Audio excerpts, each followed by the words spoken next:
Hi guys, welcome back to FPL Reviewed with me, Matty K, and Aaron, FPL Junkie.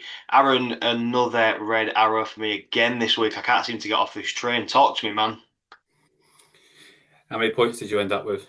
Oh, 35, Oh wow, I think. that's pretty shit, isn't it?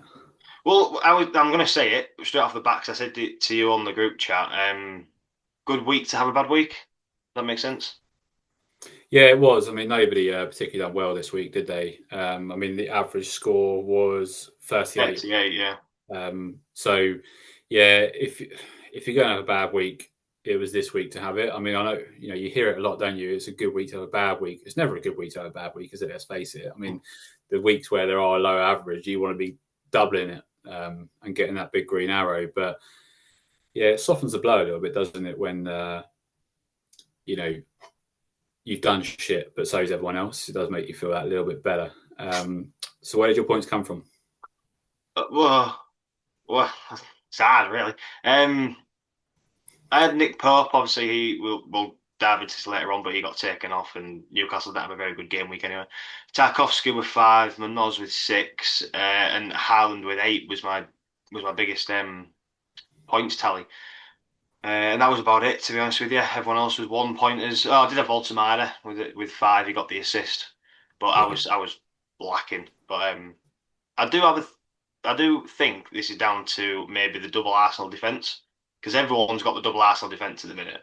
So I think when Arsenal do concede, the average is going to be a lot lower than what we've been seeing throughout the season so far. Correct?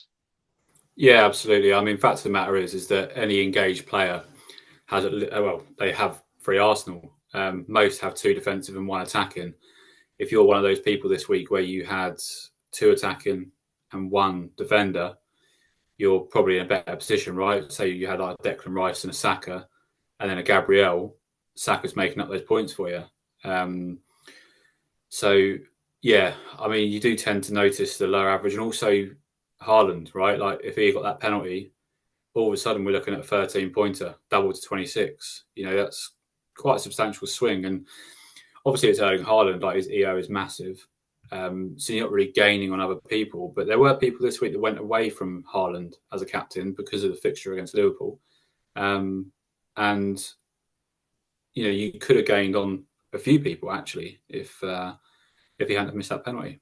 But it is what it is. There was a few penalty misses this week by highly owned players, wasn't there? And had they have gone in, we might be looking at a different situation. But they didn't. So who are your transfers this week? Did you make any? No, I rolled. Like I think we said at the end of the pod last week, I wanted to make sure I came out of the international break with 2 transfers, so I rolled. Yeah, I remember that now. Yeah. Um, so I remember saying in that pod that I ideally wanted to roll, but given the circumstances, I had Gyökeres with an injury.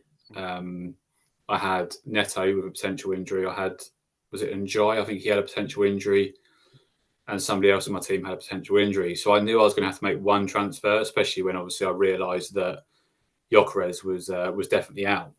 So I made the early move from Gyökeres to Thiago, which obviously turned out to be quite good, right? Like it worked out in the end. Saturday morning, I'm sitting outside my son, and I'm just like, I don't know if I take a hit. Obviously, Neto's yellow flagged. He's a doubt. Maresca said it's going to be touch and go, and my backup was Reinders. I wasn't happy with it, so I took the hit. And I always said I wasn't going to take hits this season, and I did, and it backfired massively because I ended up benching Neto because he's a player I want to keep. I started Rice, who got a 2 pointer. Neto only got a 9 pointer. So it was quite a big swing. And actually, hadn't I made that move, I'd be looking at quite a hefty green arrow actually this week. And I reflect back on the season at this point, and it's the fourth time I've made a last or a late decision, and none of them have worked out well. And I don't know why I keep doing it to myself, but it is what it is. I ended the week on 45, but after the hit, that goes down to 41. And it was actually a grey arrow for me. So I was 862k last week. I was 865k this week. It was my best case scenario after Saturday's games. Saturday's games, I dropped down to 1.4 million and I was ready to quit FPL. Uh, But Thiago saved me. 2 goals against Newcastle. Although the penalty, which I'm sure we'll get to, 1 minute it was Damsgaard taken, the next minute it was someone else taken, maybe Sade, and then it was Thiago taken. It was just a fucking tease, to be honest with you. But got the points in the end. I'll take the week and I'll run, to be honest, because as you say, it could have been a hell of a lot worse this week had it not been for Thiago. Just before we jump into game weeks, did you see the top score for this week? 120 points. And did you see what they've done with the captain? It was a triple captain on Ballard. No, the triple captain is it Obi from United, who doesn't even play. But right. He left them on the bench. Obviously, he doesn't play for United. The vice captain, Martinez.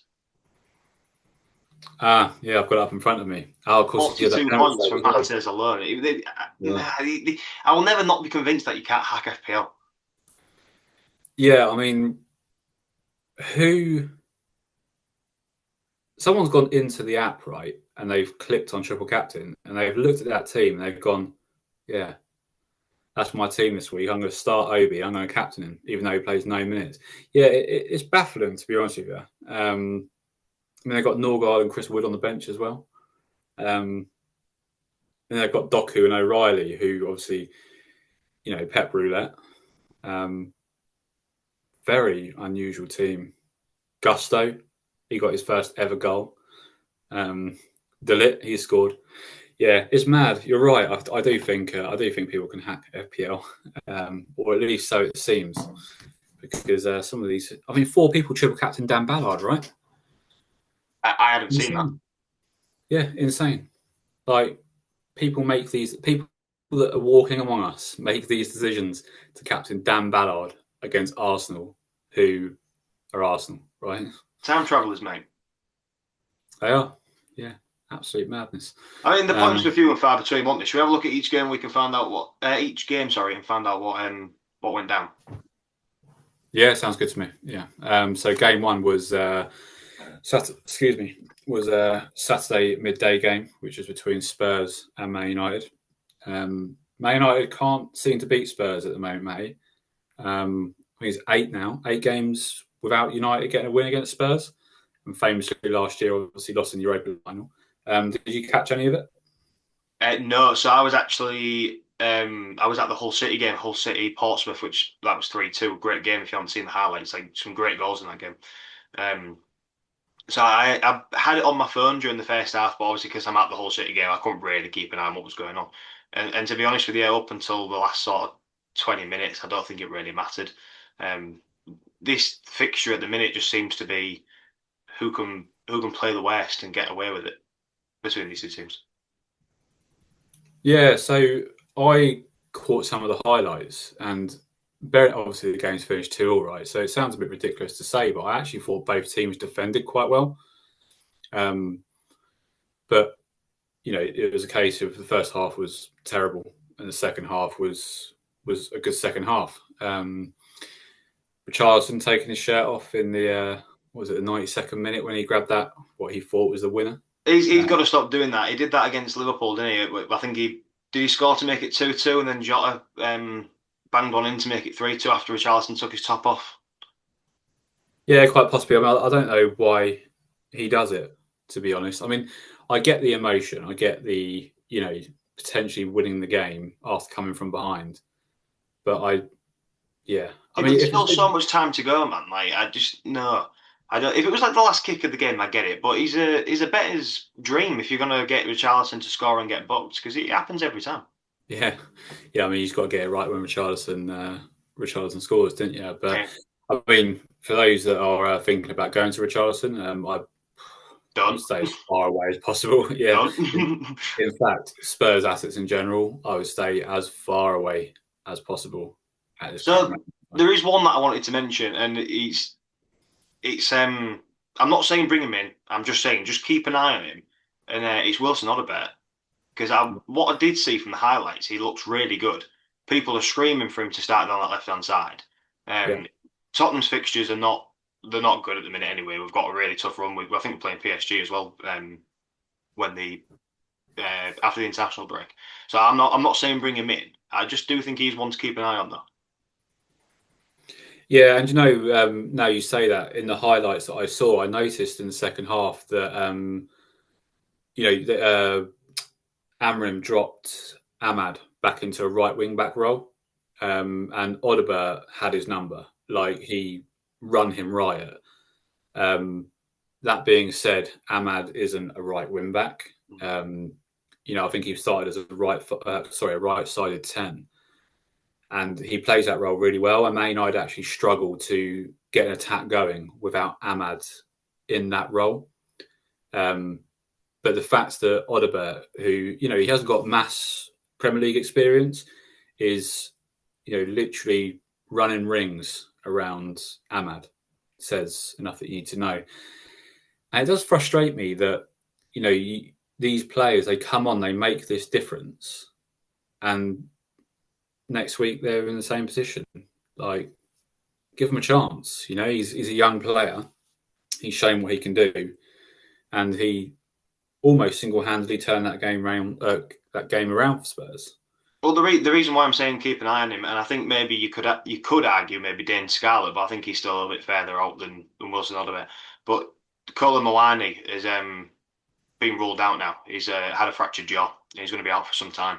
So Richarlison probably will start in that striker position. So we do need someone on the left hand side. And like you said, when he came on, he looked fantastic. He got the assist. He also put in a really good cross for Romero, who, if it had just flicked it either side of the goalkeeper, I think that was another goal there. Great save by the keeper, but either side of him, I think that would have gone in. That'd have been 2 assists for Odobert there. So I do think, I'm not saying bring him in. I'm just saying one to watch. Yeah, no, I agree, and it's one of those that he needs the minutes, right? Like, if he's a 90-minute man, then yeah, absolutely. I mean, my concern would be that they'll shove Xavi out on the left, right? And Xavi he's struggling to adapt to English football. Like, he's not physical enough, he's not strong enough, and right now he's not. He shows glimpses that he's a very, very good footballer. There's no shadow of doubt that he's a very good footballer. But he's really struggling to adapt to English football. But it seems to me that Thomas Frank doesn't know his best 11 at the moment. Yeah, I mean, there's still a lot of people that are out injured as well. So as they start coming back, he's going to start working them in. Xavi Simons, I know obviously your feelings on him and stuff. He did look a lot better in the game against United. I think he is a player that does grow into the game, but then Frank has a tendency to hook him before he's really got his foot into it. So it's not for FPL wise. I mean, I've took him out of my team. I wouldn't be looking at bringing him in either, but he did look a lot better, just not very good for FPL. I've noticed that he's pretty good for DEFCON. He hasn't actually hit it this season. So it's ironic to say that he's good at it, but bearing in mind, he gets subbed around sort of like 70, 80 minutes. He's always around like the 9 or 10 mark on DEFCON. So if he does get those 90 minutes, you could start seeing him rack up those DEFCON points. So he could potentially be an asset in the future that we can look at. But yeah, right now it's not of interest. But yeah, as I said, Spurs assets, Spurs fixtures are terrible. We won't be looking there. I wouldn't be bringing them in, and if you had them, I'd probably sell them. And it is also worth noting that this game, although it was 2-2, the XG was quite low. I mean, the two teams combined was less than 1.5 XG, I think. So it does sort of show, that the second half was probably a little bit more exciting than the first. Goals came from Matthias Tell. You could have done with that in the differential a few weeks back, couldn't you? Yeah, I could have done. Obviously, Richarlison and Bremo. That is his. Is it his 5th return in 5 games? I believe he's got 39 points in the last 5 game weeks, and he is now up to 8.5 million, which is 0.4 away from Bruno. So it's now getting to that point where you're like, do I go Mbeumo, who's going to AFCON in a few weeks' time, or do I go Bruno? Because Man United's fixtures look good, and United look better as well. It's 5 games unbeaten. And Matthias de Ligt, which is another one that is worth considering. But any of those of interest to you? Yeah, I mean, I do like Mbeumo. I've got one eye on AFCON. I mean, to be fair, we do get 5 substitutions to deal with it, so it's not really a headache. It can be dealt with if you want to bring him in. I do like Bruno Fernandes though, and it seems mad saying that from an FPL point of view because he's sort of got that name for himself, hasn't he? But he just keeps chipping away. No matter what happens, he just keeps popping up with like an assist or even DEFCON or something like that. He just seems to bring back points. Yeah, and it's his fourth return in the last 4 game weeks, 22 points over the last 4 game weeks. As I said, I think it was on last week's pod, like Bruno is probably one of the very few, like a select few FPL players who can go out and get a fucking massive score. Mm. He gets a penalty, he gets an assist, he gets free bonus. You're looking at a monster haul from him. But as we said before, like, are you happy to be frustrated with him? Because he's a player that will go, 2 points, 10 points, 2 points, 10 points. Then he'll go get a 0, and then he'll back it up to 20. Like, he'll average out at sort of like 6 points over the course of the season per game, but it won't come 6, 6, 6, 6, 6, 6, 6 and consistent like that. And I think that's what frustrates people is his consistency. And as I said before, you love him or hate him. And most people seem to hate him. They love him when they're doing well, and they hate him when he's doing shit. But Do you think that's partly got down to him as a player? Because people who don't play FPL still get really frustrated by Bruno as a person. So does that also impact him when it comes towards FPL? possibly, I think it's like his demeanour, isn't it? Like, he can come across like a little bit like throw my toys out the pram. Like, he does come across when he's on the pitch. He does come across as like a little bit like a money little bitch, and he's not likable for that reason to a lot of people. But you watch him play a football game, and he is in the middle of everything, right? Just doesn't always relate to FPL points, which is obviously what we judge it on. But I love him as an asset, but I do get frustrated with him.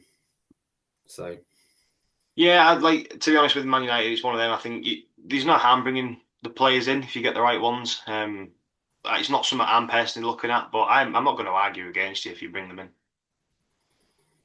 yeah, so for me, like I've sort of hit a point in FPL where I'm like I need to have a little bit more fun with it. Hmm. And I am considering an Ahmad transfer. Yeah.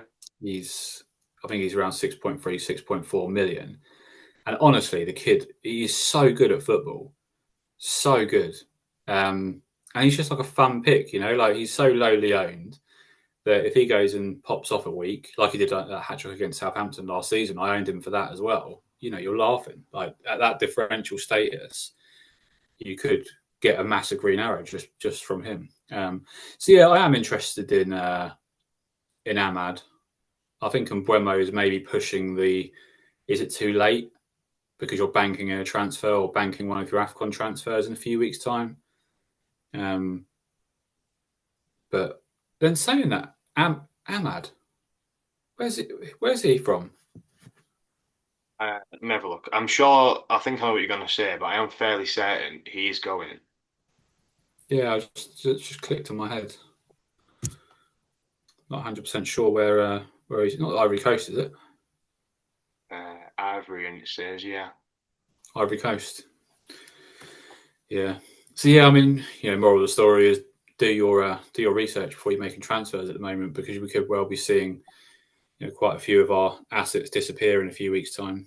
But a lot happens in FPL. So, but yeah, there's not really much else to say about that game. Obviously, no interest in Spurs assets. United, obviously, in Mbeumo, Cunha will be a nice differential. I think he'll be really good from 16. Delit, Ahmad, but outside Bruno. Outside of that, I wouldn't be too fussed about bringing them in either. So yeah, let's move on to the next game, which was Everton 2, Fulham 0. Do you own any assets from either of these teams? No. Oh no, sorry. Yeah, I've got Tarkowski, which was infuriating because he had the ball in the back of the net. I think Everton had the ball in the back of the net about 5 times. I think 3 of them got ruled out for offside, didn't they? Everton. Well, to be fair, let me talk about Fulham because I think that might be easy to explain.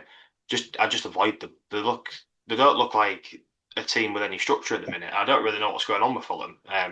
I wouldn't say I'm worried. I'd say I'm concerned for them. Um, well, yeah, I really rate Marco Silva as a manager, and I just don't quite know what's going on this season. Yeah, so I'm I'm concerned for Fulham if something particular happens, right? So what we've seen at the start of the season is Munoz picked up an injury, Jimenez picked up an injury, and both their nines are out, right? Marco Silva's style of play can't function without a number nine. It just can't, right? They're a target man. Um, if Fulham have a situation again where both of their strikers are out, they will find themselves in a relegation battle unless they do some business in January. It's just the way that Marco Silva sets them up. And they're just not scoring goals. Or if they do, they grab the odd one, right? They put up 0.4 XG against Everton. Now, Everton, they are a decent defensive team, right? But yeah, I don't know. Like you say, Everton could have had many, many more, and they only had 1.44 XG. See, for me, it's one of them where I mean, I wouldn't be bringing any Fulham players in. I'll just rule it out now. But I wouldn't also look to target them as a fixture. Obviously, if this poor run of form continues, then you do have to start. And I think we'll have this conversation with Sunderland because are they a fixture to sort of to back maybe? But yeah, I'm not saying look at Fulham and think right, we need to start targeting teams who are playing against them. You know what I mean? So it's kind of I'm still a bit sort of 50-50. I'm in really in limbo with them as a team at the minute. FPL wise, just avoid altogether. Yeah, so Fulham are a team that, ironically, they're actually very good defensively. If you watch them, they're very, very good defensively. They don't keep clean sheets. Hmm. I think they kept one this season, and I fortunately had Joe Manson for that. He is a fine hold, Joe Manson, but yeah, as you say, there's absolutely no interest with bringing in any of their assets because they just struggle. Like they're really struggling at the moment. But I think, yeah, as I say, as long as they can keep one of the number nines fit for the longevity of the season, I think they'll be okay. Especially when you see the other teams that are currently around there and how they're performing. But Everton, Dewsbury Hall sat on a lot of people's benches this week. He went and got I think it was a 9-pointer he got, and he I had achieved that. Dewsbury Hall at the start of the season, but I took him out. I can't remember why I took him out now, but I took him out a while ago. He got suspended, didn't he? Might have been why. He You reached think he got five. too many yellow cards? Yeah, he reached 5 yellows. Yeah, I think that was around like game week 7. So he might have been suspended for 8 or 9, somewhere along those lines. Um, but Everton's fixtures are dog shit. Like I would not, which is they're dog shit to 18. After 18, they're actually one of the best on the fixture ticker. So and at that point, that's where you start seriously considering the likes of like Jack Grealish, because Njai will be off at AFCON. Grealish should be like their main man, like he is in a way, really, when even when Njai's there. But yeah, I mean, last week somebody sent me their team, and I said I recommend quite a few people actually. I recommend that you downgrade this person to someone like a Michael Keane, right? And I don't think any of them listened to me and took my advice, and he went and got a 15 pointer, I think. I think Um, when that injury came in for Everton, though, I think a lot of people were saying you've got to bring Keane in because, especially from set pieces, defending them wise, he gets his head and everything. So the DefCon points are going to rack up regardless. Yeah, and he's hit DEFCON in almost every single game that he's played. Ironically, he didn't in this game, right? Like he wasn't anywhere near it.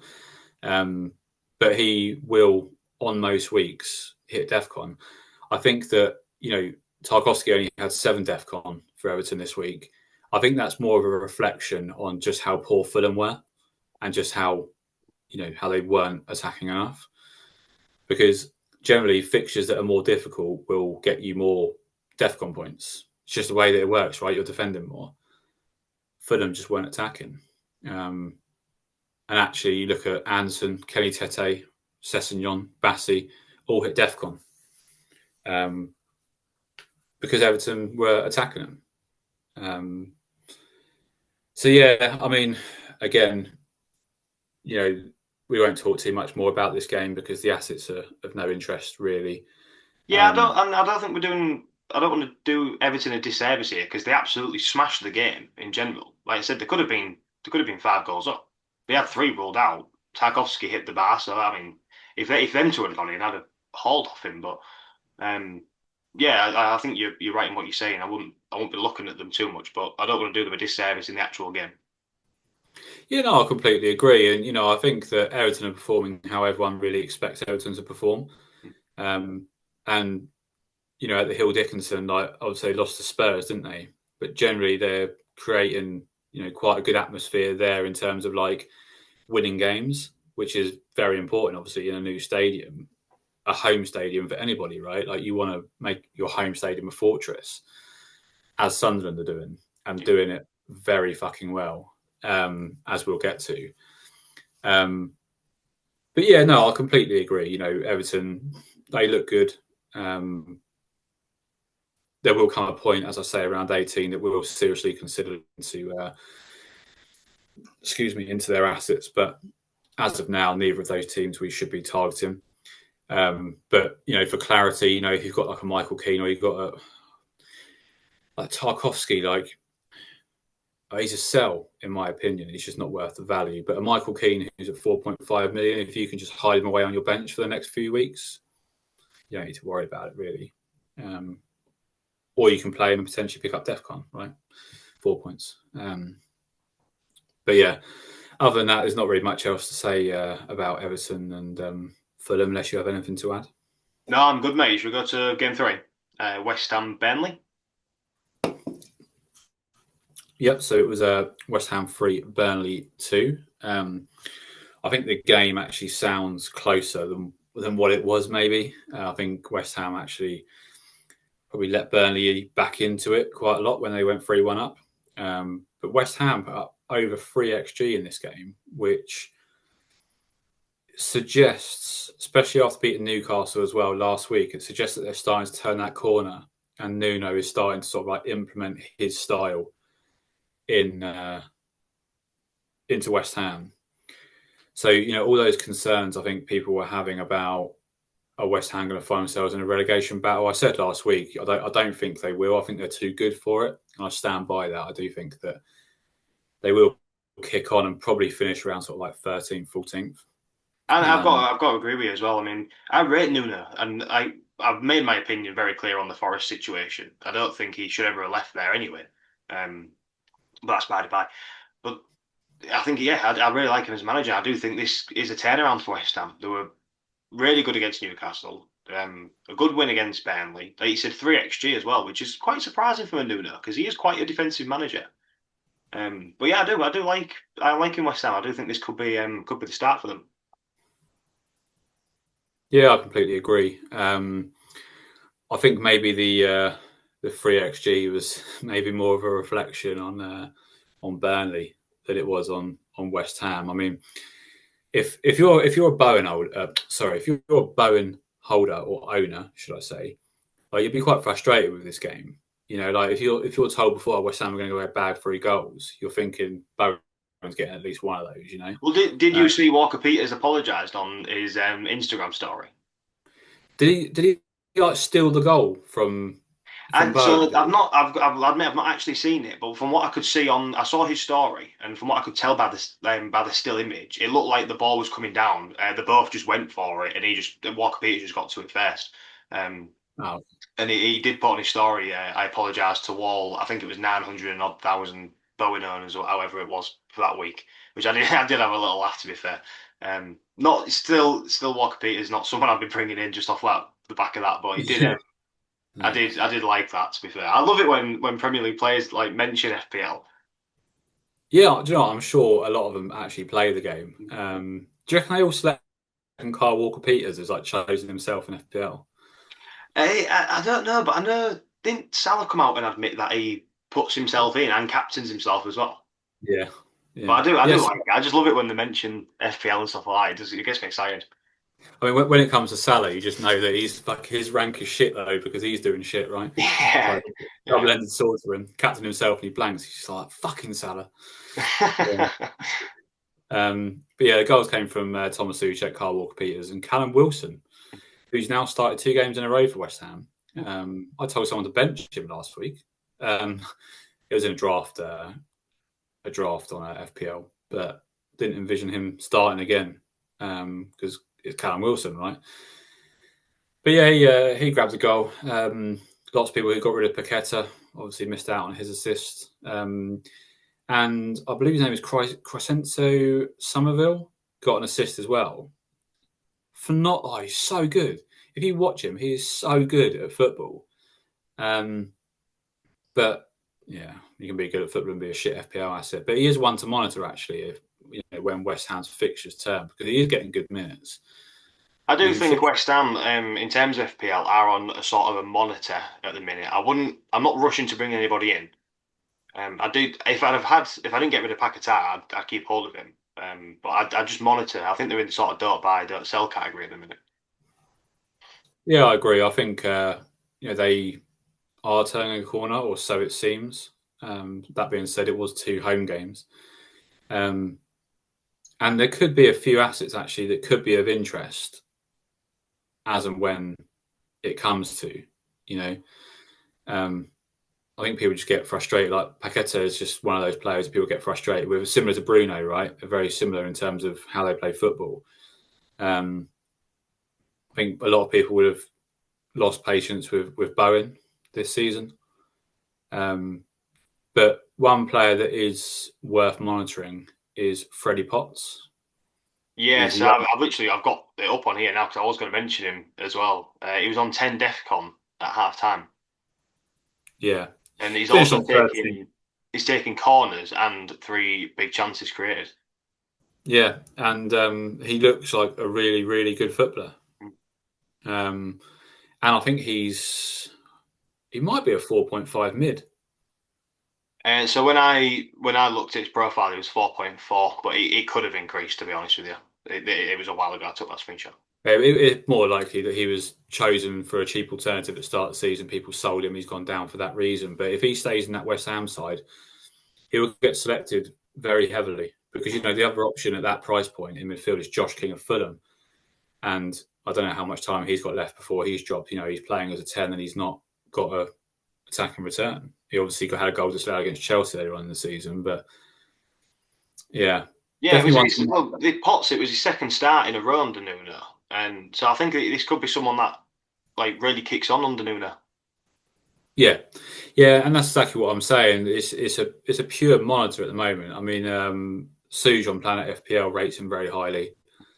And the little amount that I've seen of him, he does look very good.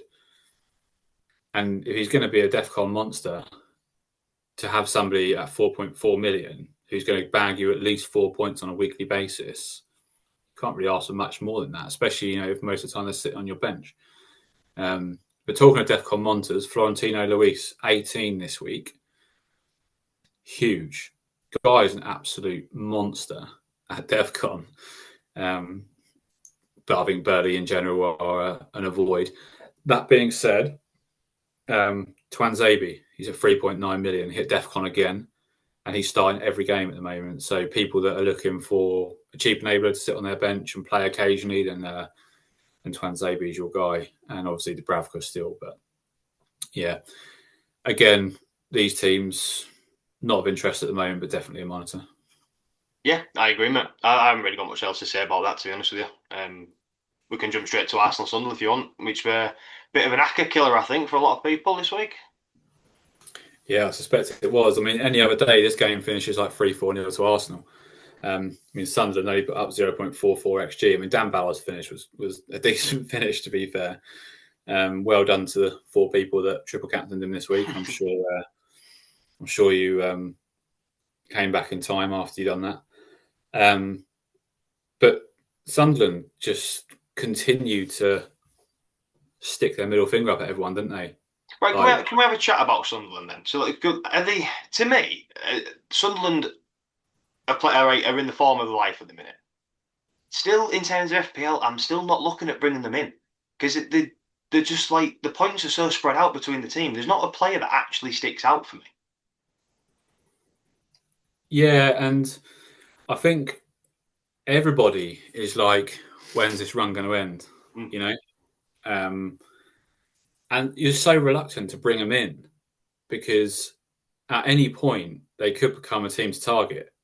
You know, they could just fall apart and go to shit. I mean, obviously at the start of the season, everyone was expecting them to finish bottom.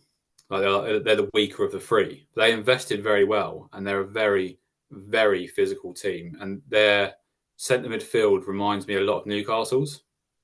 Um, Oh very, Lord, like that. yeah. Just you don't want to fuck with them. Like they're so physical. The whole team are. And is it Labrie, the manager, doing an unbelievable job?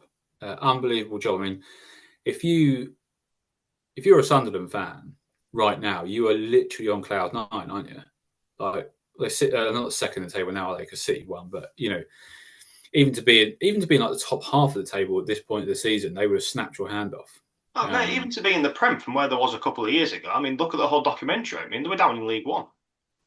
Yeah, I mean, the fact of the matter is that Sunderland are a big club. You know, they deserve to be in the Premier League. There's no doubt about it. But yeah, I mean, Well, it's like you said, though, isn't it? The question on everyone's lips is how long is this going to continue? I can't see them doing a Leicester because that was a once in a lifetime thing for me.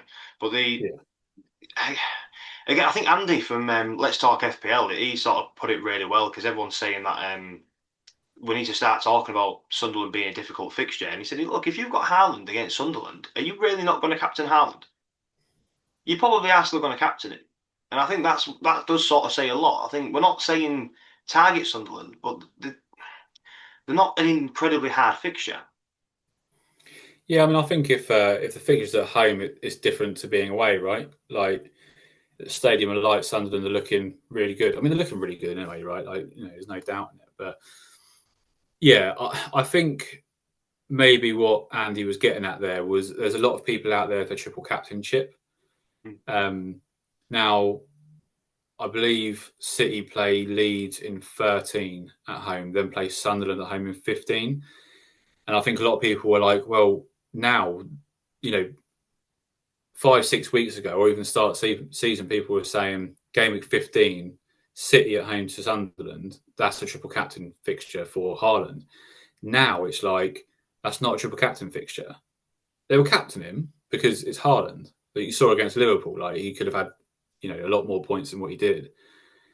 Um, but yeah, I think maybe it's more from a triple captain perspective, that comment that Andy made. But that's taken nothing away from Sunderland, who I like to see that they're doing well. And you say, you know, you're struggling to see people to invest, and the reason being is because the only real players that are worth investing in are defensively. I mean, you look at their goal share this season. Also, you know, Isidore's got a few goals. Mayenda's got a few goals, but so's Dan Ballard, so's Alderete, so's Mukiele. They've all got goals, and when they get goals, they score big because they hit Defcon as well, you know, more often than not. Yeah, and that's what I was trying to sort of say. I'm not saying Sunderland players aren't good, but I just can't see. I mean, let's face it, no one's going to double Sunderland, are they? No one's going to triple Sunderland.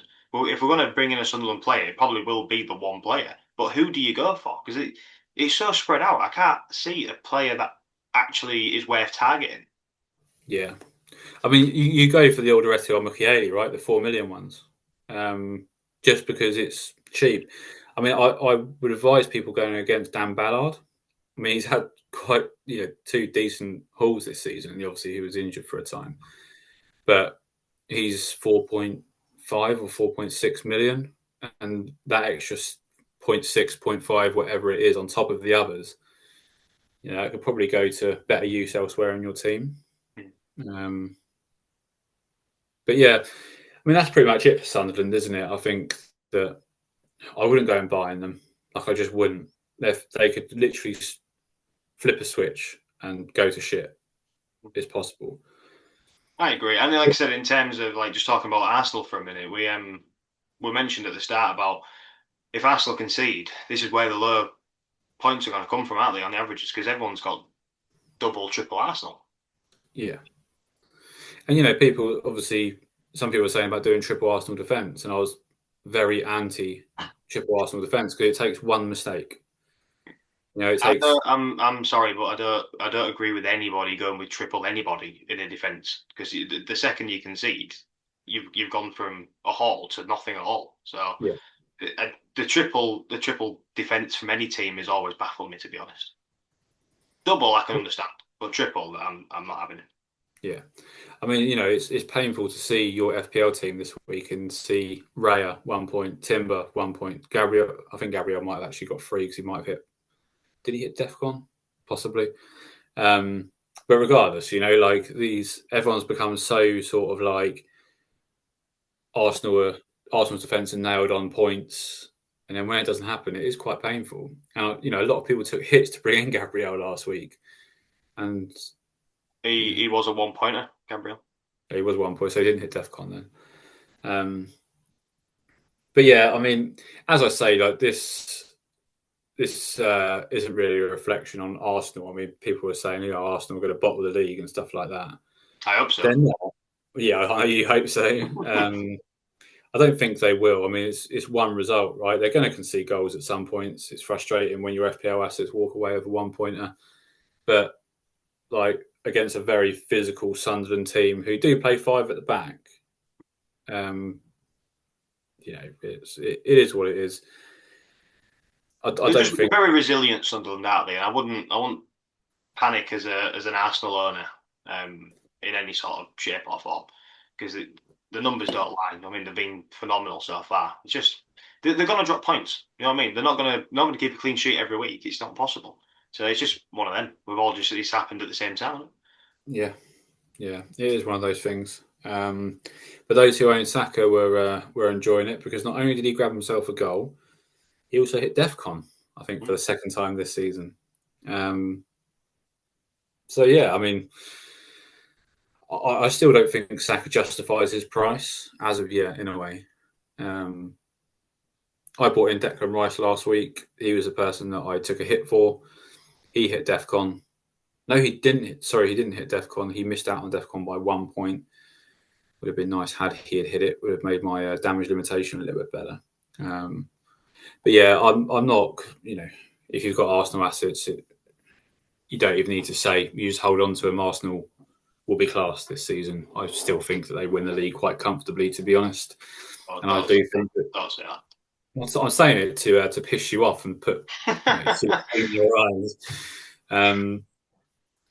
But yeah, even as a Spurs fan, it probably is painful. But they are by far the best team. I don't think City will sustain as good as what they are. Hey, look, I'm not one of these football fans who absolutely hate Arsenal. I can hold my hands up and say you're playing well. I'm not a complete idiot. You know what I mean? I wouldn't be on this pod if I didn't know football, and I know that Arsenal are playing well. So I've got to admit, yeah, I won't panic. I just like I said, it's one of them weeks in it where it's all happened at once. Yeah.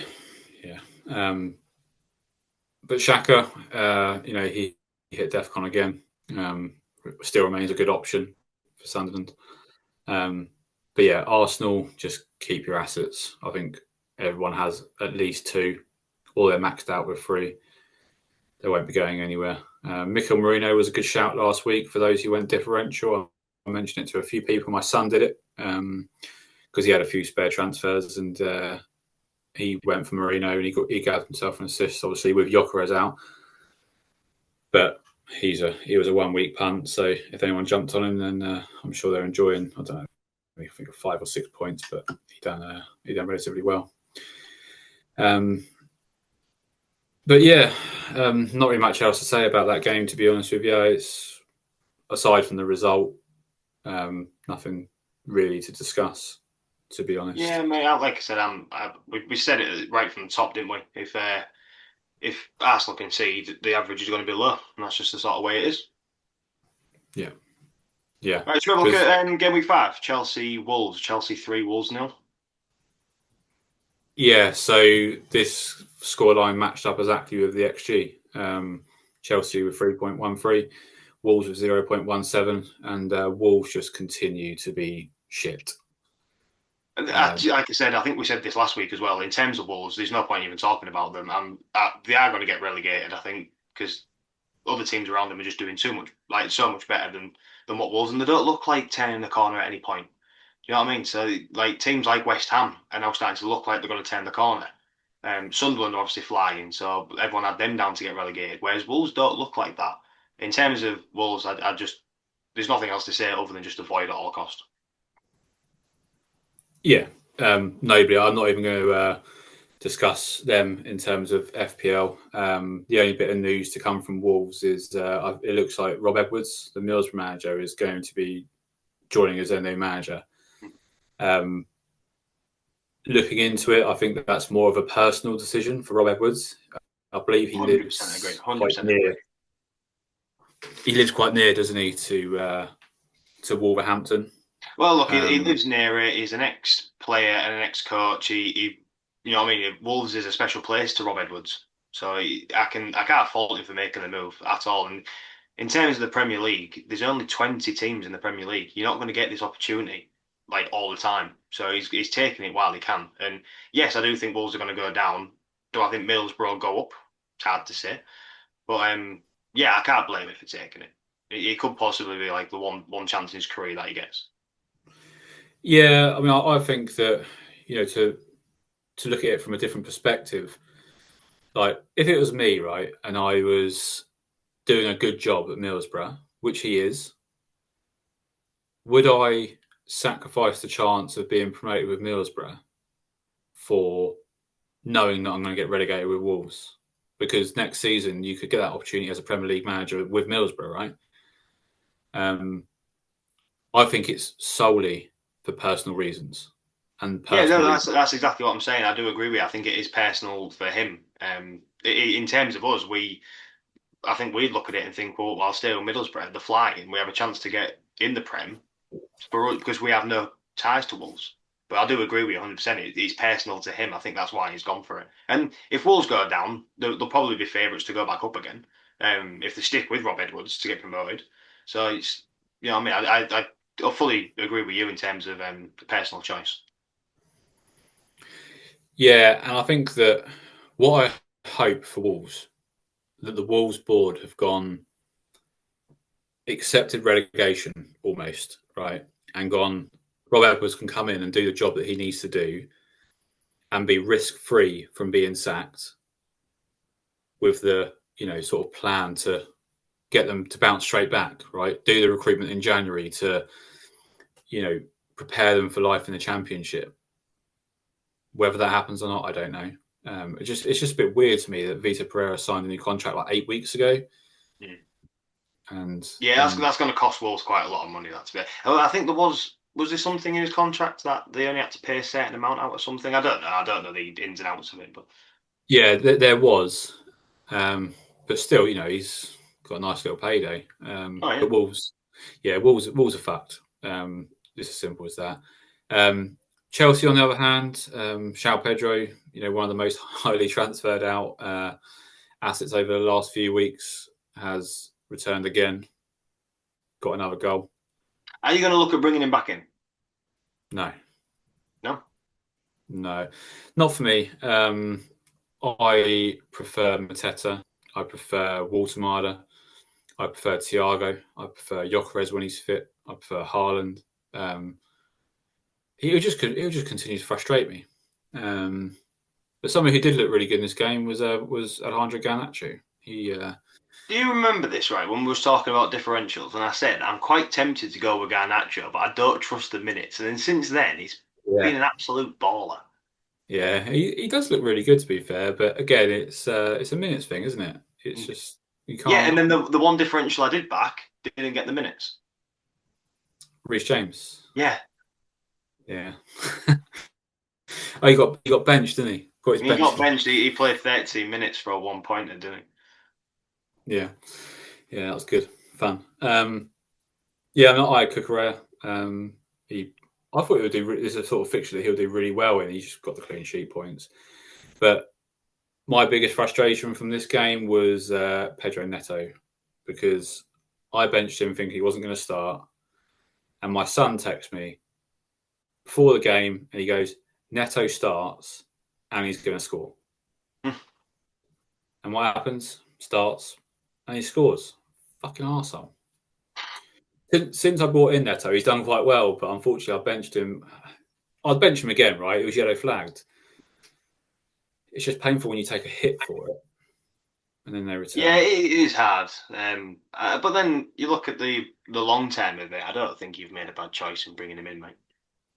No, and I ended up bringing in Rice over Reinders, right?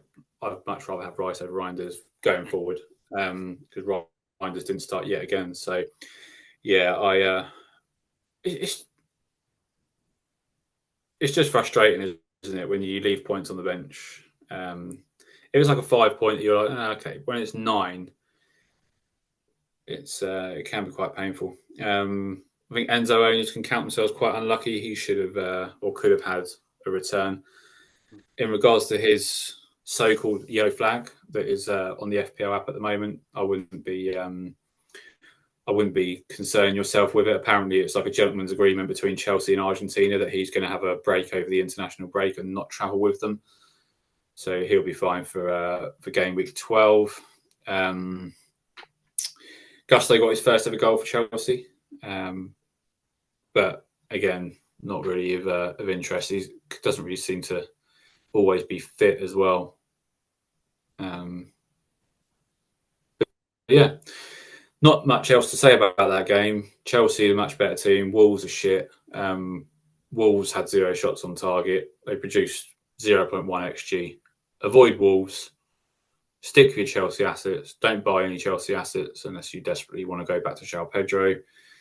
And yeah, that's about it actually. No, mate, you've hit everything that I was going to say as well. To be fair, like I said, Garnacho, I have thought about him, but the minutes weren't there. Well, like you said, don't want to keep an eye on. Don't buy, don't sell. Absolutely. We're on to game 6. This one surprised me actually. Aston Villa 4, Bournemouth 0. Should we start with Semenyo? Because there's a lot of talk about people transferring him out. What's your thoughts on it? I wouldn't be transferring him out. You won't. No, I mean the thing is this is like as FPL players, you get frustrated when a highly owned asset blanks, right? Because you're paying decent money for Semenyo and he's doing nothing, right? But anybody with common sense would have looked at the first 8 game weeks and gone, fucking hell, Semenyo is overperforming in every single aspect. Mate, like you look at the first 4 or 5 games, he was being linked with everybody for the upcoming transfer market. Yeah. Yeah. And his XG for the first 8 games was something like 2.3 and he had bagged 6 goals. He was almost 3 times better than his XG was suggesting. He was massively overperforming his data. And people are now surprised or getting frustrated that he's not getting the returns. But he's putting himself in the position to get the return. He took a penalty. Okay, he missed it. Had he scored it, that 0 pointer becomes an 8 pointer. Potentially. Obviously with bonus. But yeah, Bournemouth's fixtures are too good, and Semenyo is like a set and stay in people's teams, I think. I certainly won't be. I've got Semenyo in, and I've got Gakpo, and up until this weekend, I did think about taking Semenyo out, but I'm now leaning. We'll get onto it, but I'm now leaning more towards Gakpo over Semenyo anyway. Yeah. In terms of selling, I mean. Oh, in terms of selling. Yeah. Just to clarify, in terms of selling, I'm thinking of more selling Gakpo and keeping Semenyo. Okay, yeah, good. I thought that you meant as in keeping Gakpo. Not that keeping Gakpo is bad by any stretch of the imagination, but Gakpo is a difficult one for me. I'd much rather have Semenyo over Gakpo. You know what you're getting with Semenyo. You know you're getting 90 minutes. You know you're getting a guy that's on penalties. You know you're getting a guy who is performing well in a squad that, aside from this game, a decent team. But What's the essay? Fact of the matter is, we'll bring Senesi in for DEFCON, right? Mm. Like again, he was somebody. Bournemouth were performing well. They were keeping clean sheets. Senesi was hitting DEFCON. He got a couple of assists. And that's the issue with small sample sizes, right? Like the first 6 game weeks, everything's like inflated or deflated. So because it's such a small sample size, XG is higher, XA is higher, XGC is lower or higher. People look at that and go, Senesi's putting up 0.45 XGI per 90, and he's a central defender. But he might have had one game where he set up like a easy goal, right, which was a 0.9 XG chance, and it inflates the data. All we're seeing now is that we've got larger sample sizes, and that data is finally matching up to what we're seeing with the returns. But Senesi, you're just holding him for the DEFCON. You got 14 DEFCON this week, achieved it again. It's consistent, and some people paid 4.5 million for him. Some people paid 5 million for him, but you're not expecting goals or assists or even that many clean sheets from Bournemouth, are you? No, well, I think you probably argued that a lot better than what I would have done. Should we have a look about Villa? Should we talk about Villa? Yeah. So rather sneakily, Villa are up to 6th in the table. Who would have seen that after their first sort of like 5 or 6 games? Because I certainly wouldn't. They bounced back. Well, I mean, I'm just looking at the spreadsheet that we've got here. Is that XG? Is that right? Yeah. Yes. Yes. That both seems quite low. Yeah, both teams XG were very, very close. So 1.71 XG for Villa and 1.61 for Bournemouth. They were very well matched. And actually, had Semenyo scored that penalty, it would have been 2-1. And then all of a sudden, game state comes into play. Villa might have to all of a sudden defend more, and Bournemouth push and they grab an equaliser. But they missed. Semenyo missed. Villa grabs a goal, and it was the game state then switches, doesn't it? It becomes Villa a running riot. Just to calm all the goalkeeper fans down there, was it missed by Semenyo or was it saved? I didn't actually see it to know. Because I know a lot of people get frustrated by that, don't they? When they say, sorry, the penalty, you mean? Yeah. Well, yeah. I mean, it depends who you own, right? Like if you own Semenyo, that's true. Yeah. If you own Semenyo, he's missed it. If you own Martinez, he saved it. Yeah. I hear Ben Foster he gets infuriated by that all the time. He's always like, the player hasn't missed, the goalkeeper saved it. And I'm like, Exception. Yeah. Yeah. Never thought of it like that, to be honest with you. But yeah, you're right. But Villa, as good as they have been, or the results, should I say, Villa haven't actually been that great if you watch them. Like there's still nobody, aside from Gameweek 13 where they're at home to Wolves, there's still no player in the Villa team that remotely interests me. See, this is giving a similar vibes to what we were talking to a minute. I mean, we're looking at this spreadsheet now. You look at the goal scorers and you look at the assists. It's so spread out between the team again. There's not one player that's standing out to me. So the only player that remotely stands out to me is Emi Buendia, and I've mentioned him on the last 2 pods because I've always said, even on my Instagram account, I will say, if Buendia starts every game, he's an 80, 90-minute man. He is unbelievable. And I think that Emery is starting to realise just how good he is. He's starting to get better minutes. He started against Villa. He grabbed himself a goal. He's quality. Villa look better with Buendia in the team. It's good for DEFCON as well, right? He was one short, wasn't he? 11, wasn't he? Sorry? Did he get 11 DEF contributions in the end? Yeah, he's a midfielder, so he needed one more. But he's a brilliant footballer. But yeah, I mean, you look at the Aston Villa team, and you haven't got one player that is like, shouting to us, going, "Pick me." Ollie Watkins is averaging a shot every 3 games. Don't know what's going on there. I didn't know that. That's a wild stat when you say that out loud. For someone as who's supposed to be as prolific as Watkins is for that Villa team, he's not really. He's struggling this season. Struggling massively. Villa in general were struggling to create. Their results are obviously generally pretty good at the moment, but they're not creating a mass amount of chances. Watkins is class. He is. But he's just not getting himself in those positions that he needs to get himself into. You look at these next fixtures for Aston Villa, though. I mean, you've got Leeds, Wolves, and Brighton. They are good fixtures. They are, but who do you pick? That's the problem, isn't it? Because I fully agree with that. That's what I was just saying a minute ago. There's not one player who is standing out for me. I mean, last season we was looking at Watkins and Rodgers in our teams, and this year there's not that one player. There's not that one player who is standing out. Yeah, I mean, you can go for Konza. You can go for Rodgers. He'll continue to get good minutes, but he's not like delivering mass amounts, right? Luca Dean, he looks good. Matty Cash looks good. I think, like, for me, I wouldn't be touching Aston Villa assets. I'm thinking about free hitting in 13. And if I do, I will triple up on Aston Villa. But when someone would say to me, well, what triple up are you going to go for? I haven't got a fucking clue. Because who can you guarantee is going to start for a start? Maybe triple Villa defence. They're playing Wolves, right? That's the only chip you've got left to use as well, isn't it? Yeah. And it looks like the best week for me, but that remains to be seen.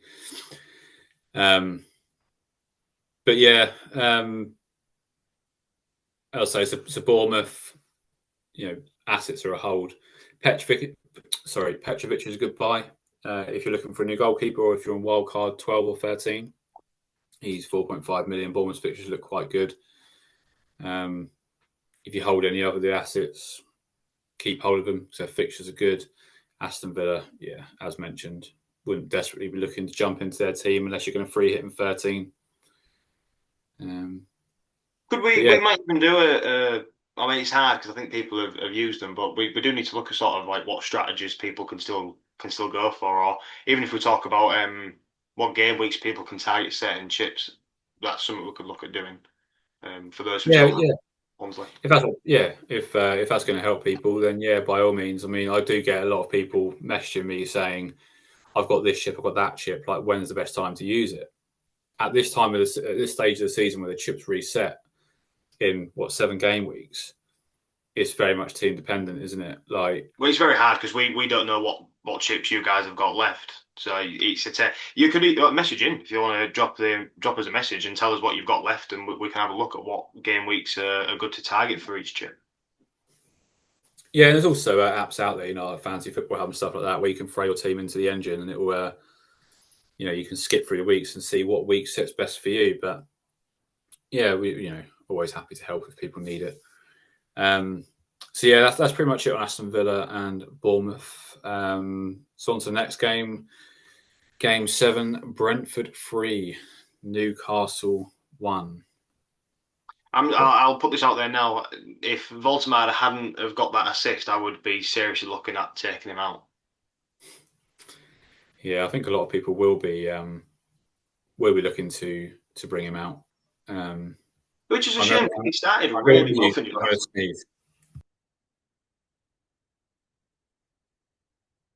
We're good.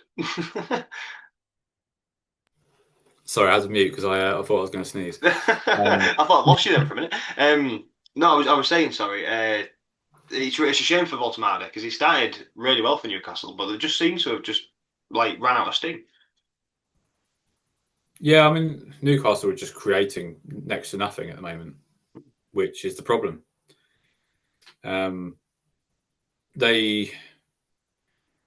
They're making very hard work. I mean, what didn't help was Dan Burn getting sent off, right? Mm. And there are people out there that probably would have started Dan Burn this week and probably a bit pissed off about that. But Newcastle, I wouldn't personally be. Do you know, it's really difficult because earlier at the start of the season, I had chip strategy all planned out, and I was like, game week 13, I'm wildcarding because Newcastle's fixtures turned really nice. I want to invest in Newcastle. Game week 13 is around the corner, and there is not a Newcastle player that I'm particularly interested in buying. So those who have stuck to that chip strategy of wildcarding in 13 are now probably looking at it going, fucking hell, I probably could use this quite a while ago because, you know, I want City assets, I want Liverpool assets, I want Newcastle assets from 13. And actually, City, all you want is Haaland. Liverpool, you want fuck all at the moment because they're shit. And Newcastle are terrible as well. So you're kicking yourself a little bit. What's your plan with Baltimore? To be honest with you, at the minute, with international break coming up, I haven't got any plans with anybody. I'm just going to take the international break to sort of mull over. I'm trying to not open up the app because I hate going into an international break on a red arrow because it just pisses me off seeing it. But if I was to, like, I've got 2 transfers and I've got 1.9 million in the bank. So I do feel like I can do really whatever I want to at the minute. But yeah, I am. Where do I go? I'm looking at Mateta. Yeah. But Always got Thiago? It's an option. It's an option. It's a cheaper option as well. Yeah, and from 16, he has a really really good run of fixtures. I had somebody message me back in the last week about Thiago, and they were just sort of like, I'm not bringing in Thiago because he goes to AFCON in a few weeks.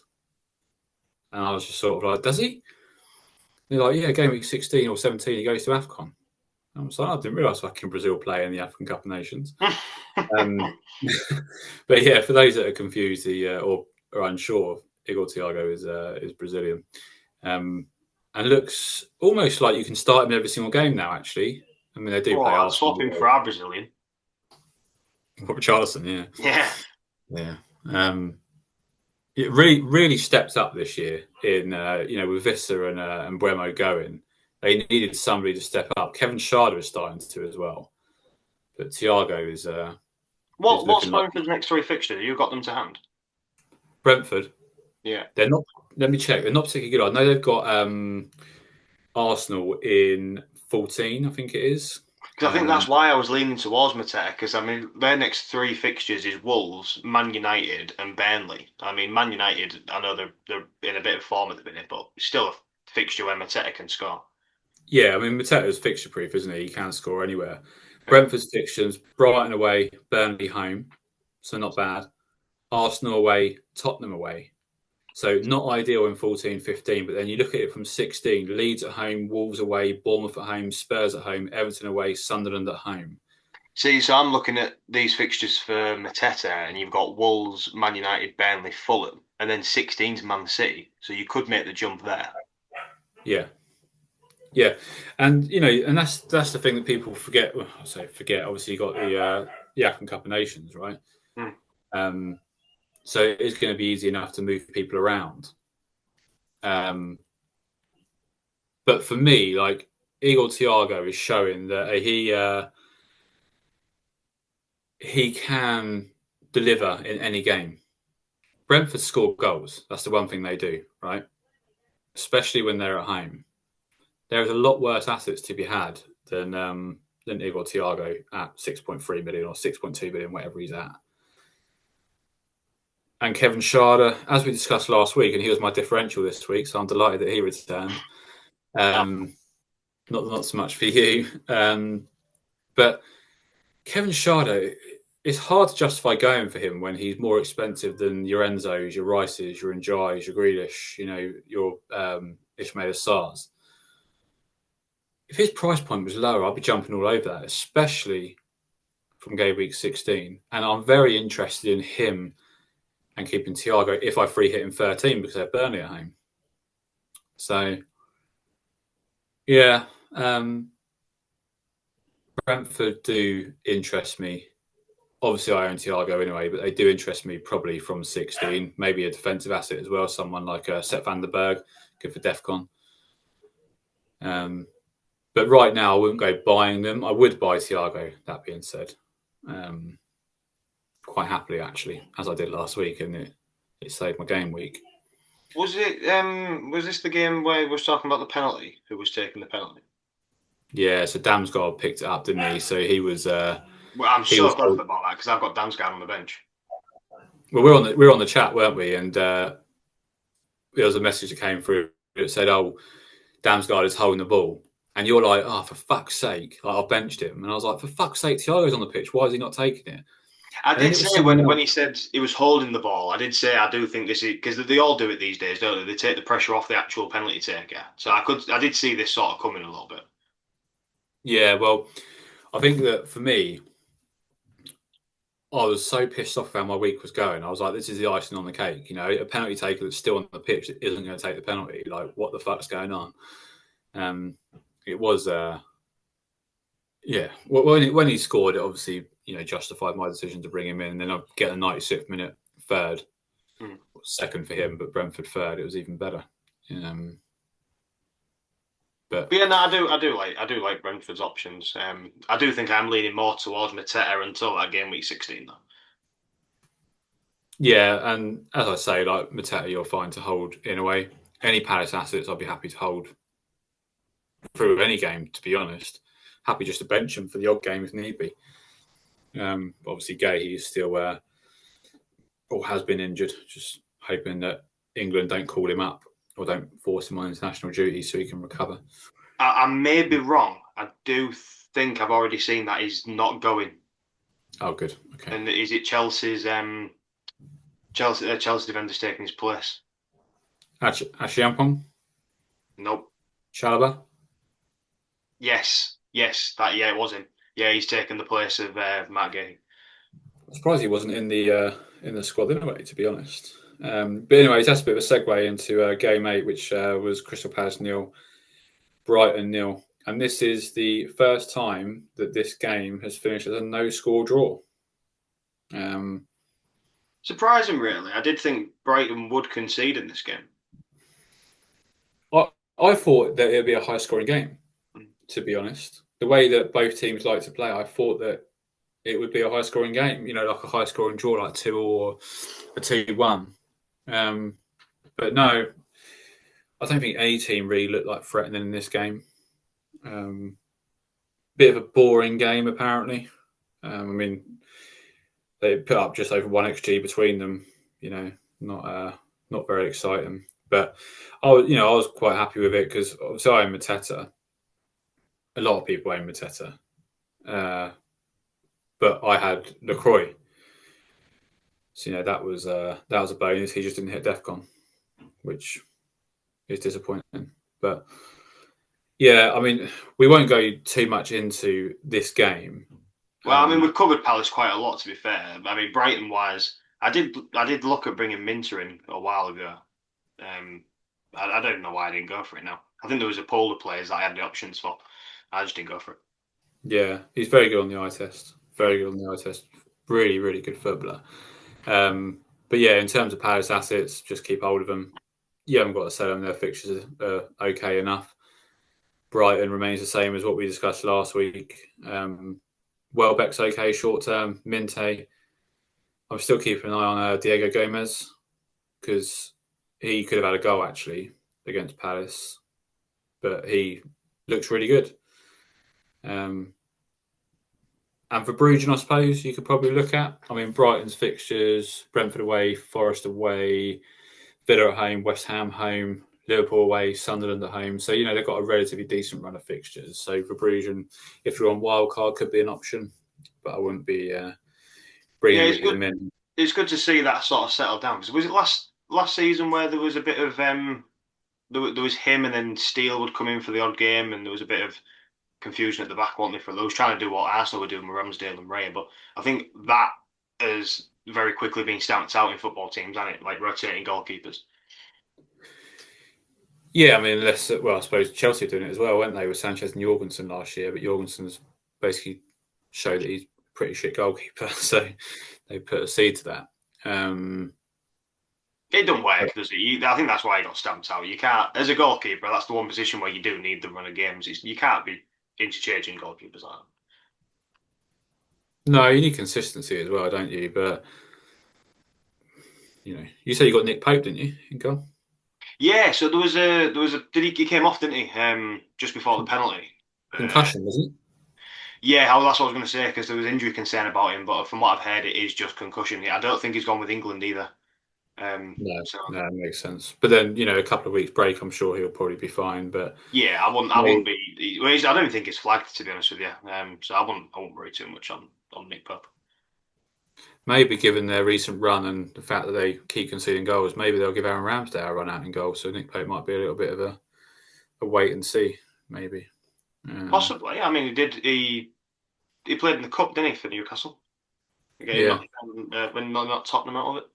But then if Aaron Ramsdale starts going in goal for Newcastle, Newcastle get relegated because that's what happens with Aaron Ramsdale, isn't it?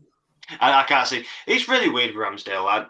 I think he's a good goalkeeper. I don't think he's deserved the shit that he's got really. I do think he can be a number one at a club, but it's gone the Yeah. way it's gone, isn't it? A relegation club. Yeah. So, Yeah. yeah. Should we have a look Okay. at game week nine? Game week nine, game number nine. Nottingham Forest 3. Uh, who were they playing? I haven't got Leeds. playing Leeds, of course. It was. Am I reading that? Dodge? No, it's not on there, is it? Yeah, Nottingham 3, Leeds 1. Yeah. So Forest starting to. Well, I say starting to. No, it's Sean Dyche's first win in the Premier League as Forest manager. And as I said last week, Forest will come good under Dyche. There's no doubt about it. The way that Dyche sets up, they'll be better defensively. They've got too much strength and depth to really struggle in the Premier League. Morgan Gibbs White, I believe that's 2 goals in the last 2, isn't it, for Morgan Gibbs White? Yeah, I was going to bring him up actually. I wanted to ask your opinion on that because, like we said last week against United, they did look really good Yeah. in spells, and I do think Dyche is sort of getting his style onto that squad. But Gibbs White looks a bit freer, doesn't he, than what he did under Ange? Yeah, and Gibbs White came out and says that, he feels more comfortable now. I think under Ange, obviously, there's a lot of pressure and a lot of stress.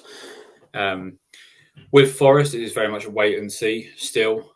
Obviously, It's everyone similar to knows. West Ham, really. Yeah, everyone knows the assets that we can look at with Forest, but I think that for now it is very much a wait and see. I mean, they've got Liverpool next. You certainly won't be bringing them in. After that, their run is okay. I wouldn't be rushing to bring them in. Are you sure you wouldn't be rushing to bring them in against Liverpool? Yeah, fair point. They're away, aren't they? Yeah, they could be. That is just me taking the piss, but I don't know. Gibbs Yeah. White, he could be. He has the potential to return against Liverpool side. Yeah, he's potential on penalties as well. Obviously, Elliot Anderson scored the penalty. If anyone's out there, I'm going to bring Elliot Anderson. White was on the pitch. Igor Jesus wasn't on the pitch. Chris Wood wasn't on the pitch. It's just game state, right? He was on the pitch. He was the best at penalties at the time. He won't be on penalties. Last man standing, really, wasn't he? Yeah, but he's a lot of people still have him in their team. Absolutely fine hold. No issues with that at all. Good for DEFCON. Hit DEFCON again. But yeah, Gibbs White is obviously is one to closely monitor, especially with Forest fixtures turn good. And if he's starting getting a little bit more freedom, then he's certainly one to look at. But yeah, very much wait and see. Amari Hutchinson came on as a sub, looked really good, grabbed 2 assists. And he seemed to forget as well that James McAtee joined them as well at the start of the season. Just don't see him. Very strange. Because he's a class player. But there's also a lot of rotation in the Forest squad. So yeah, wait and see of those. And as discussed last week, when it comes to Leeds, really struggling. Need to find ways to score goals because defensively it's just not happening for them. Yeah, it's a shame because they did look like a little flash for a moment, like for a few games back, and I think people were bringing in the odd Leeds player like Rodon and stuff, even if it was just like an enabler or someone just to sit on the bench or whatever. But I'd be avoiding them at all costs now. They've got nothing about them at the minute. Yeah, I mean, I think it's the first time I've mentioned him in a week. Sean Longstaff is okay as an enabler. Joe Rodon, absolutely fine if you want to sit him on your bench. But in terms of anyone else, I wouldn't touch them. And actually, like the more I see Leeds, the more I'm concerned for them this season because they just don't look like they are good enough to score more than one goal in a game. And they, They concede too many as well, don't yeah, yeah, it's just, they're just not good enough at the moment. Their squad is good enough. They're not. Um, but yeah, it is what it is. Did you see any of the press conference afterwards? Well, it might be they? before actually. I can't say that I did, to be fair. No. No, so obviously you've got Sean Dyche, right, who's like got a fucking frog in his throat, like literally like the most butch man ever, isn't he? Like the way that he speaks. You ever heard Daniel Farke talk? Yeah, I have. I can't. Like, I might have to. He's like, You put it in my head now. I'm he's going like to have to listen to he's like a high pitched girl. it. So you've got like one guy who's like really butch, and then one guy who sounds like very feminine, and it was just quite good entertainment. You know, not even from the football perspective, just listening to their voices. It's good on Match of the Day, isn't it? Yeah, yeah, it's just good, good entertainment when you can laugh at other people. I It's love better it. entertainment than what's going on the pitch. We'll put it that way. Yeah, yeah. Daniel Farker could be in trouble if Leeds don't back up their ideas soon. Well, just before we started recording it popped up on my phone saying that Leeds fully back their manager and have no intention of sacking him. So that means in 3 weeks he's gone. Yeah, yeah. It's the that false bit of hope. We fully back the manager, and then yeah, as you say, it's just stabbing the back and telling them to fuck off in a few weeks' time. So it's the way it's gone. Have you seen who they're looking at being linked with? Leeds, Yeah. no. So one of the names that was floating out there was Big Ange. Oh fucking hell, really? So they're getting relegated. I can't see it. I managed to have the notification. Let me see if I've still got it on there. Eric Ten Hag, another one, is it?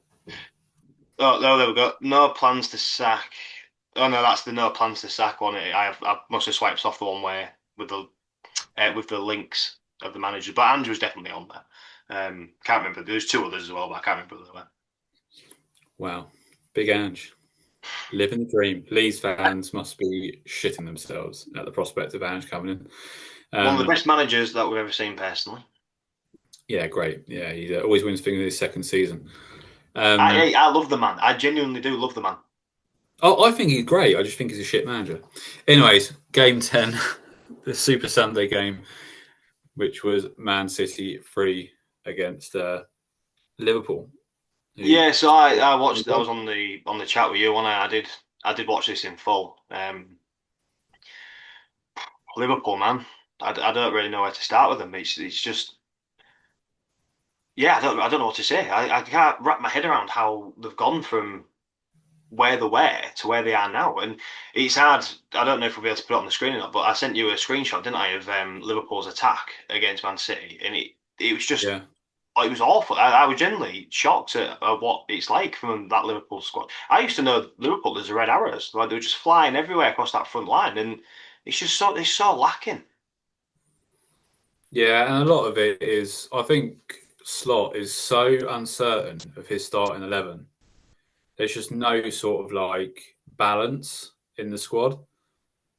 And I think that if Liverpool hadn't won the league last season, I think Slot would be gone by now.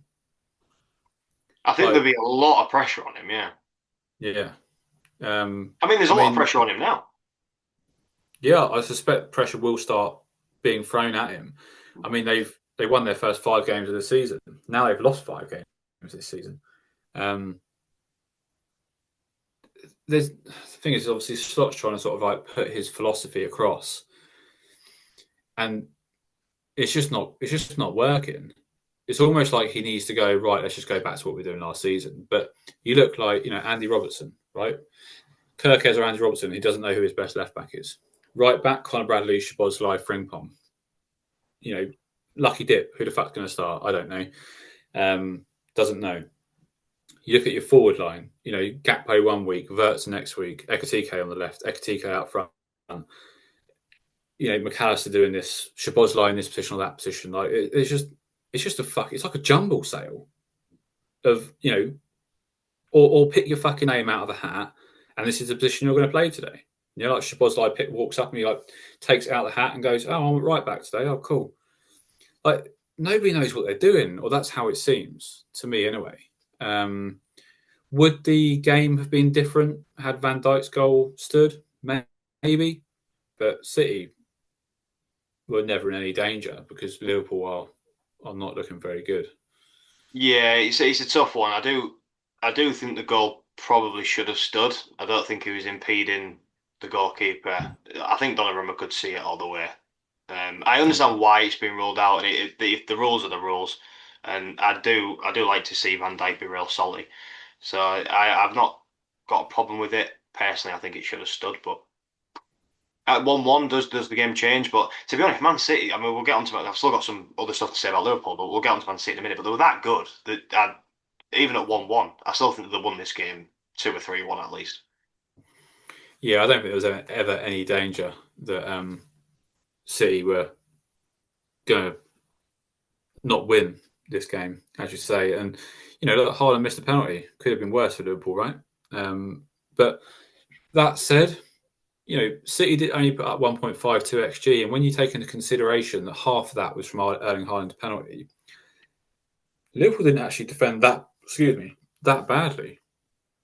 At least from a statistical point of view. But yeah, I mean, in terms of City, so let's talk about FPL. Like in terms of City, like obviously Erling Haaland, obviously, right? But other than that, I mean, you got O'Reilly. I think he started the last six, but can play there. Like, is he going to get rested? Is he going to get rotated? Doku, fucking hell, he is so good at football. Like, you watch him, so good. Just wish that he would play 90 minutes every single game because that guy is just an Well, animal. this is the problem, Man City. For me, other than Haaland, you've got to avoid the players. The Pep Roulette, it just kills you. Doku is absolutely, in that game, he's the best I've seen him play. By far. He Yeah, was absolutely phenomenal. Unbelievable, some of the stuff he was doing. And I mean, the goal alone was fantastic, but you just can't trust him to start. And it's not his fault because I think he should be starting, but it's just how Pep is. It's how Pep's been for the last 3 or 4 seasons. It's just, for me, there's no one else that I'd bring in other than Haaland. yeah, yeah. No, completely agree. You know, it's not even worth discussing City assets as It's so like frustrating because if there was 90-minute men, like you look at Foden, Doku, O'Reilly, and Vardiol and stuff like that, you could be tripling up on Man City easily, but yeah, there's just no guaranteeing them. yeah, and you know, even Foden, right? He's been dropping deeper Hmm. just to fit in the style of play that City are playing. But you know, City from game week 13, they've got Leeds at home, Fulham away, Sunderland at home, Crystal Palace away, West Ham at home. Right, they've got a very, very good run of fixtures. And, you know, people are going, "Oh well, I'm going to bring in Doku for these fixtures," or I'm going to, you know. But these teams, they're going to set up in a low block, and the moment that Doku comes up against a low block, guess what happens? He does fuck all. The reason why he was so good against Liverpool was because Liverpool don't set up in a low block, and he had that freedom and that space to go at defenders. And when you give Doku that freedom and that space, he's, you know, a league above most people. And you've still got Champions League to contend with in that as well. Yeah, and Pep Roulette. So yeah, it's not worth it. Not for me. Just stick with Haaland, and you know, if you're really desperate, go Donnarumma.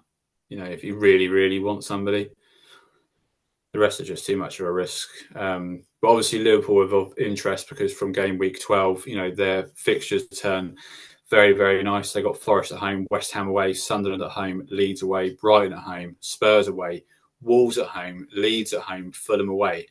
Very, very good run of fixtures for Liverpool. But what three are we looking at? Because you need to trip up on them, right? Can you?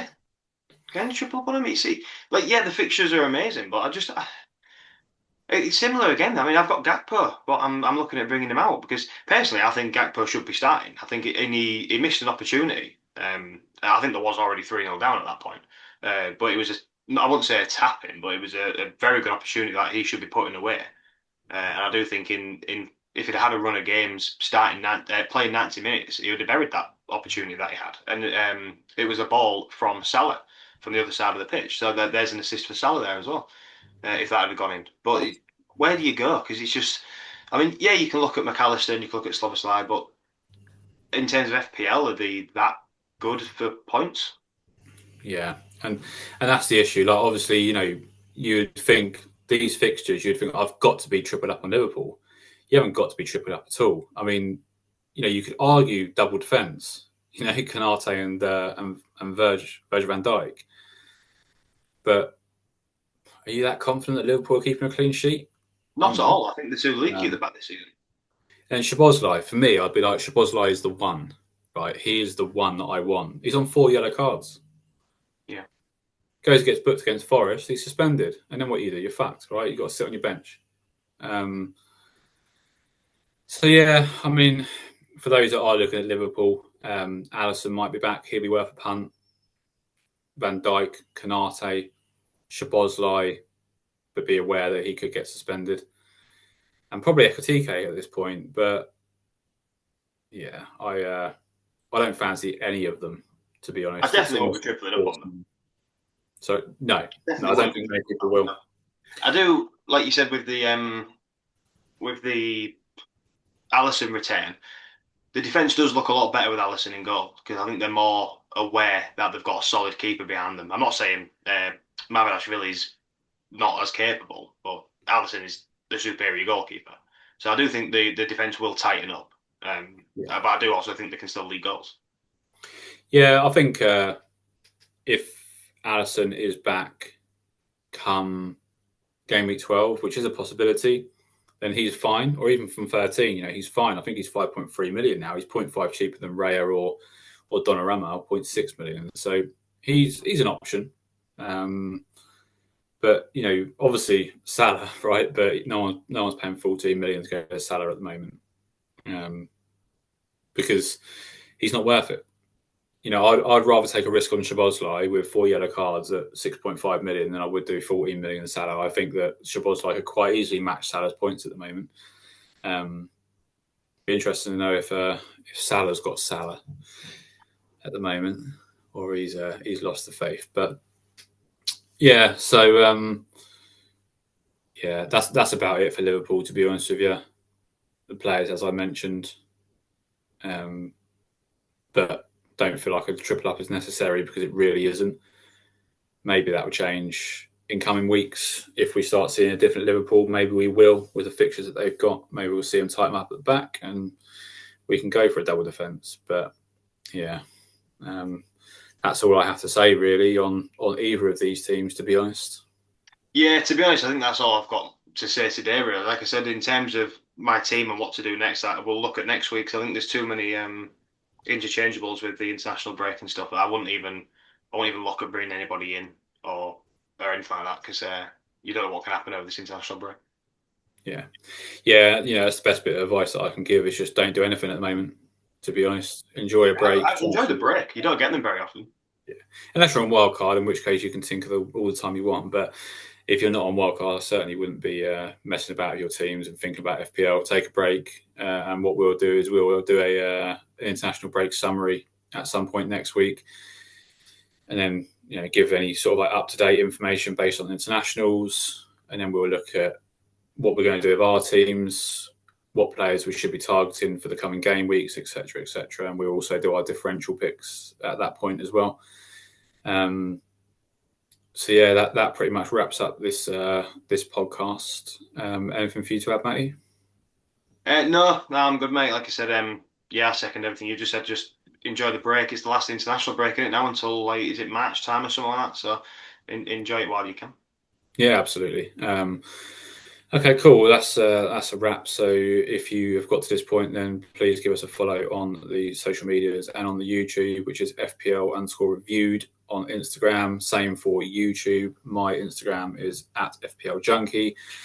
And Matty, you have your Behind the Mic Media account, correct? Or is it on TikTok and stuff. I do have a personal Instagram and stuff like that, but to be honest, I don't really post much on it other than just resharing what we share on the FPL Reviewed. I forgot the name of our own pod then. That's great podding that, isn't it? Long day, huh? Cool. Okay, well, if you're listening on on audio, please give it a 5-star review. If you're listening on YouTube or watching on YouTube, please like, subscribe, and all that jazz, all the good stuff. And until next week, we'll go have a nice little break from FPL, shall we? Yeah, mate, enjoy your international break because I hate them, but I'm just so glad to get away from FPL. Enjoy it, guys. So am I. Take care, guys. See you later. Bye.